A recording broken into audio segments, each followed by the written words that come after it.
Di awal video kita diperlihatkan seorang wanita muda bernama Maya, berusia 22 tahun, tinggal di sebuah desa kecil. Ia dikenal sebagai gadis yang ceria dan pekerja keras. Maya membantu orang tuanya mengelola warung kecil di pinggir jalan.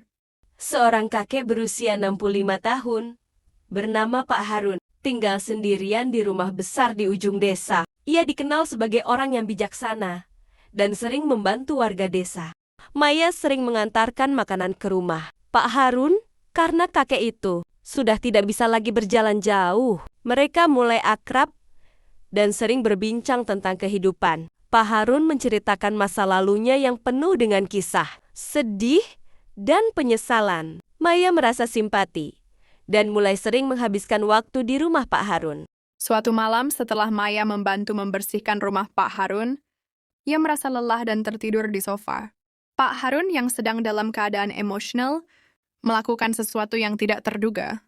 Maya terbangun dalam keadaan bingung dan syok. Ia merasa terkhianati dan tidak tahu harus berbuat apa. Ia memutuskan untuk pulang dan menyimpan rahasia ini. Beberapa minggu kemudian, Maya mulai merasa mual dan lelah. Setelah memeriksakan diri, ia mengetahui bahwa ia hamil. Ia panik dan tidak tahu harus berbuat apa. Maya merasa tertekan dan takut akan reaksi orang tuanya serta masyarakat desa. Ia memutuskan untuk menyembunyikan kehamilannya selama mungkin. Maya merasa marah, sedih, dan bingung. Ia tidak bisa memaafkan Pak Harun, tetapi juga tidak ingin merusak reputasi kakek itu di desa.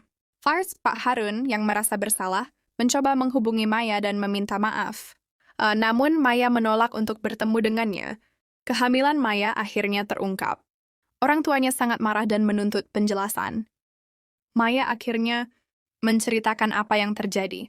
Masyarakat adai mulai membicarakan kejadian ini. Pak Harun menjadi sorotan dan banyak yang mulai menjauhinya. Maya memutuskan untuk pergi dari desa dan tinggal di kota bersama saudaranya.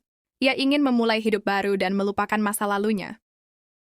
Pak Harun, yang merasa sangat bersalah, memutuskan untuk mengasingkan diri dan tidak lagi terlibat dalam kegiatan desa. Cerita berakhir dengan Maya melahirkan bayi perempuan dan mencoba untuk membangun hidup baru. Ia belajar untuk memaafkan dan melanjutkan hidupnya. Pak Harun meninggal dalam kesendirian, meninggalkan surat permintaan maaf kepada Maya yang tidak pernah sempat ia baca. Cerita ini mengangkat tema tentang pengkhianatan, penyesalan, dan kekuatan untuk memaafkan. Juga tentang bagaimana masa lalu bisa membayangi hidup seseorang dan pentingnya untuk terus maju. Pesan moral yang kita ambil dari video ini, setiap tindakan memiliki konsekuensi, dan penting untuk bertanggung jawab atas apa yang telah dilakukan. Juga penting untuk belajar memaafkan dan melanjutkan hidup, meskipun masa lalu penuh dengan luka.